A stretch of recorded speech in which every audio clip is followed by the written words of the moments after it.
Fala, torcedor, beleza? Vamos nessa então, vamos falar de Grêmio. Grêmio que continua bombando dentro de campo e fora de campo, bombando muito mais fora de campo que dentro de campo, né? Grêmio que teve essa partida, nós já falamos, já foi falado tudo, eu acho que podia ser falado, sobre os acontecimentos, né? Sobre a participação ou não, o Jailson lá, o delegado da partida X9 do Bahia ou não. Enfim, já foi falado tudo, mas o mais importante é o que a gente tem que falar, e, inclusive o que eu vou dizer hoje, a minha opinião, talvez seja uma opinião bastante impopular. Por isso eu já vou te pedir, mais importante do que tudo, te inscreve no canal, já dá o teu like, tu não vai dar o teu like depois, então já dá agora, e depois escreve e vê se tu concorda comigo, tá? Pelo que eu ouvi, pelo que eu li, até pelo que a gente acabou falando, praticamente numa proporção assim de 85% do pós-jogo do Grêmio foi o Grêmio fora de campo, né? Reclamação com arbitragem, reclamação com CBF, complô da arbitragem, alguns dizem, e não que isso não seja importante, tá? Já foi falado mais do que o necessário, muitas ilações, muitas suposições foram ditas.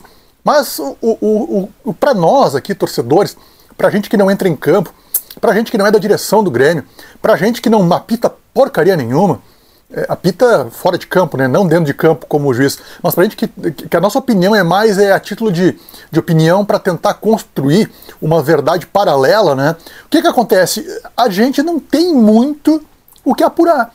A gente não sabe o que acontece aí nesses sagões obscuros, nessas catacumbas da CBF. A gente não sabe se existe mesmo um complô, se é só muita ruindade, muita incompetência, e se existe um pouco de má vontade com a dupla Grenal, por exemplo, porque também o Inter também reclama da arbitragem, né, nessa mesma rodada.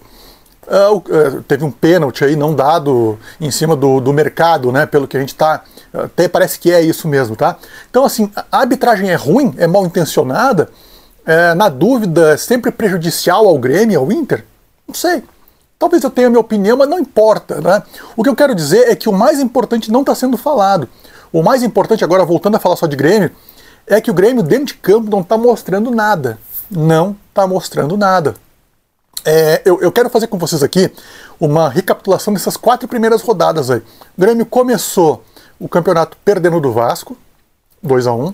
Vocês lembram que o Vasco... Vocês lembram não? Vocês sabem, né? O Vasco levou uma sapatada do Criciúma.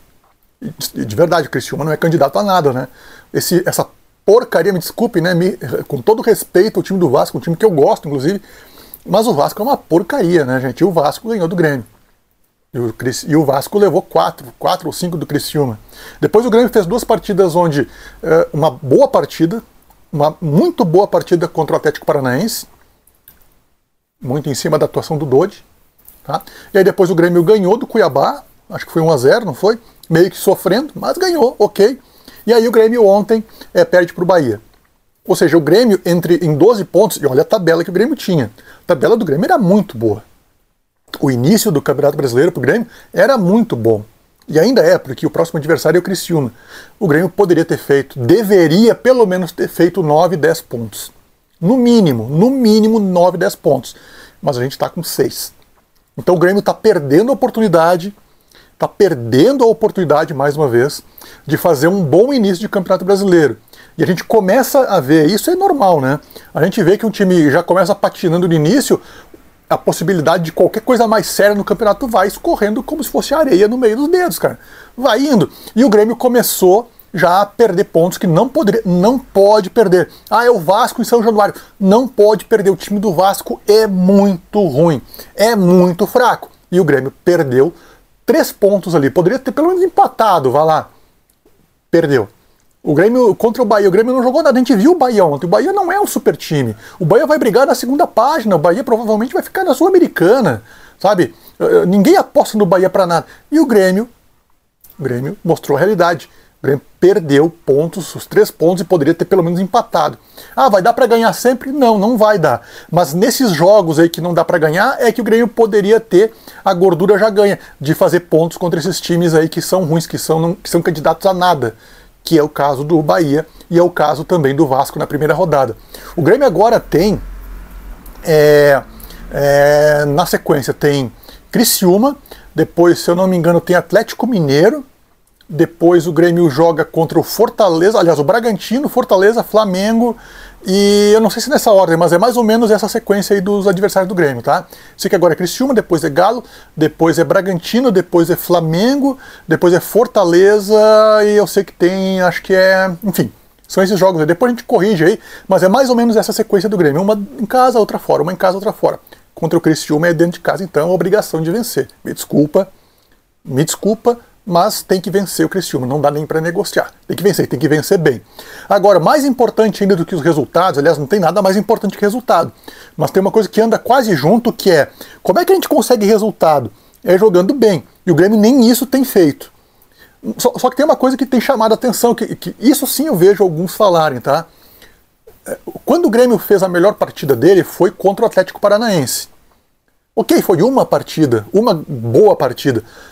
Nessa partida, o Grêmio jogou com velocidade nas laterais, ou pelo menos na parte de ataque. O Grêmio jogou com pelo menos Gustavo Nunes ou então Nathan Fernandes. Aliás, para ganhar do Independente lá na Argentina, aliás, do Estudiantes na Argentina, o Grêmio teve que contar no segundo tempo com a velocidade do Nathan Fernandes e do Gustavo Nunes. Senão o Grêmio não teria vencido aquele jogo. Se o Grêmio tivesse Galdino em campo, naquele momento, o Grêmio não teria feito aquele gol. Tá? Então, o que o Grêmio precisa? O Grêmio precisa, o Renato aí agora precisa parar de escalar errado. Ele está deixando no banco de reservas, não sei se é castigo, se é vingança, não sei, cara, não sei. Mexeram com a filha dele, não sei, cara. Só que não dá para deixar no banco o Gustavo Nunes, ou o Nathan Fernandes, ou até mesmo os dois. Ainda mais que o Grêmio tem agora a situação aí do Diego Costa, que não está 100% fisicamente, e até tem vídeo sobre isso que a gente vai fazer, sobre a possível saída dele agora para o futebol turco, na metade do ano, né? Tomara que não, deixa eu bater em alguma coisa de madeira aqui. E tem o Pavon, que está machucado. Aí o Renato consegue manter Galdino, consegue manter Soteldo, consegue manter, sabe, a Valdo Badanha. Todo mundo joga menos os dois. Aí quando o Grêmio aperta, ele bota os outros dois, né, esses dois que eu citei, e o time melhora. Além disso, o Grêmio precisa, não pode abrir mão de um jogador mais firme no começo do meio de campo. Não sei se vai ser o Dodi, eu já pedi ele. Não sei se vai ser ele. Não sei se vai ser o Vila Sante, se vai continuar. Não sei se vai ser o Edenil. Não sei, cara. Não sei. Teria que ser o Dodi, na minha opinião. O Ronald, não sei. Mas alguém precisa fazer essa função de se sacrificar pelo time. E não tem ninguém que faça isso. O Grêmio está jogando muito abertinho. A zaga do Grêmio, que é uma zaga temerária, joga muito desprotegida. O Grêmio precisa ver isso. Então, isso não está sendo falado. Está sendo falado muito, está sendo muita ênfase nessa cortina de fumaça. Inclusive, quando o Grêmio estava perdendo o jogo para o Bahia, eu falei, espera a entrevista do Renato. Mas foi melhor ainda do que a encomenda, porque a entrevista do Renato foi só em cima do fato de ter mandado todos os jogadores saírem de campo aí no banco de reserva, faltando 2, 3 minutos. E isso não pode acontecer. Independente se estava certo ou errado, a gente precisa olhar para dentro do campo. E dentro do campo não tem desculpa de arbitragem. O Grêmio está jogando mal, o Grêmio está jogando pouco, o Grêmio está ficando para trás.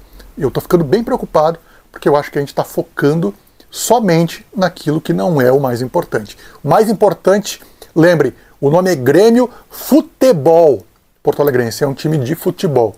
E está faltando futebol. Beleza, gente? Boa semana a todos aí, tem Copa do Brasil, vamos em frente, tem muita coisa para falar essa semana. E fica com a gente aí, dá um like, te inscreve e a gente vai se falando. Um grande abraço, fui!